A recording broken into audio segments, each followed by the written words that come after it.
Pandemiden önce yağ 30-35 lirayken pandemiden sonra yağ 65-70 liraya kadar yükseliyor.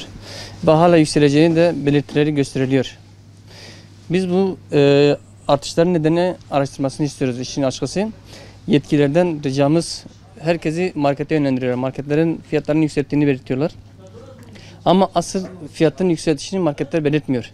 Bunları satıcılar, toptancı. Bize gelen malın faturası belli, maliyeti belli.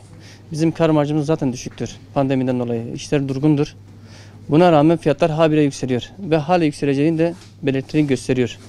Bizim son aldığımız fiyatlara göre 18 litre 235-240 liradan bize satılacağını söylüyor. Biz bunu ne kadar satacağız?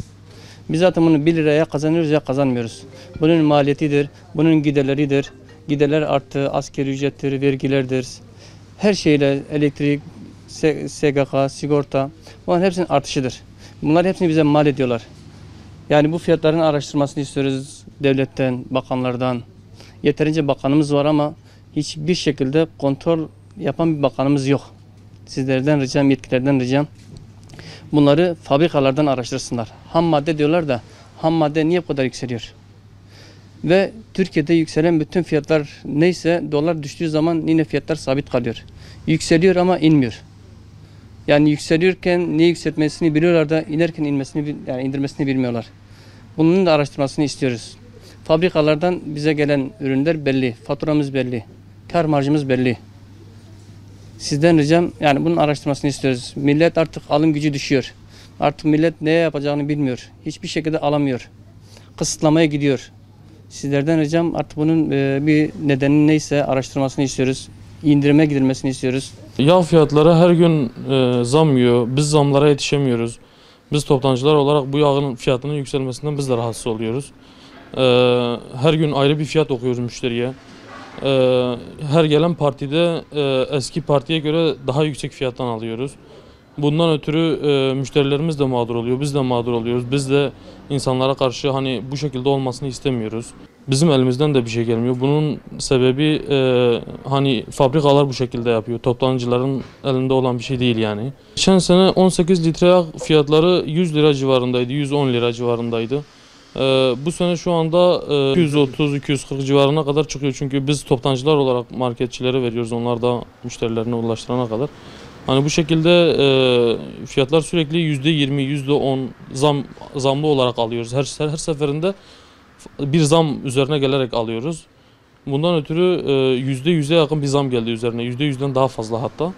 5 litrelik fiyatlar yani geçen sene 35-40 lira civarındayken bu sene 60, 70, 80 değişiyor yani yağ şeyine göre, kalitesine göre hani.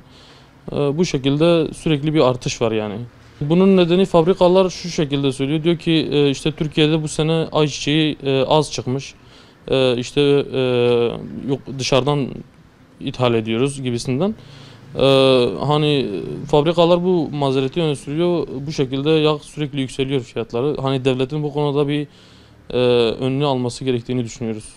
Yani sizin sorduğunuz soruda cevabı da orada yüksek mi? Tabii ki yüksek. Geçen sene bu vakitlerde bu aylarda 5 kiloluk yağlar 35-33 lira civarındayken şu anda 70-80 liraya çıkmış. Bir de dikkat çekmesin diye bunun 4 kilosunu da çıkarmışlar. Yani insanlar fark etmesin geliyor alıyor. Burada işte 60 lira mı? Sanıyor ki 5 litre. Halbuki 4 litre. Yani gerçekten insanlar çok zor durumda. Allah sonumuzu hayretsin. Yani bu gidişat değil. Yani taleplerimiz dikkate alınacağını düşünmüyorum. Ne desek de boştur. Ne desek de bildiklerini okuyorlar. Fiyatların düşmesini, genel olarak düşmesini bekliyoruz. Sadece yani bu serbest piyasanın kaldırılması. Yani herkes kafasına göre bir fiyat koyuyor üzerine. İnsanlar nasıl olsa mecburdur. Ya diyor zaten her şey pahalanmış. Yani hızına yetişemiyoruz bu zamların. Neye geldik? Alışverişe geldik.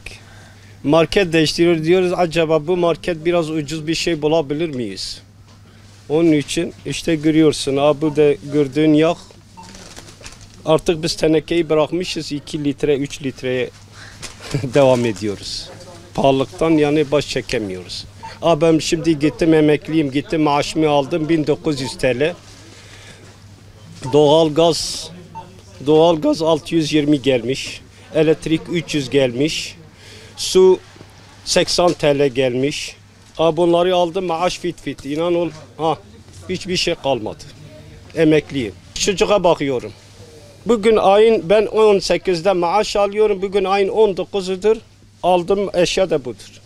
5 litre ben teneke alıyordum. Şimdi bunu zor alıyorum. Ne kadardı? Teneke 100 küsürdü. Şimdi bu 60 mı ne kadardır?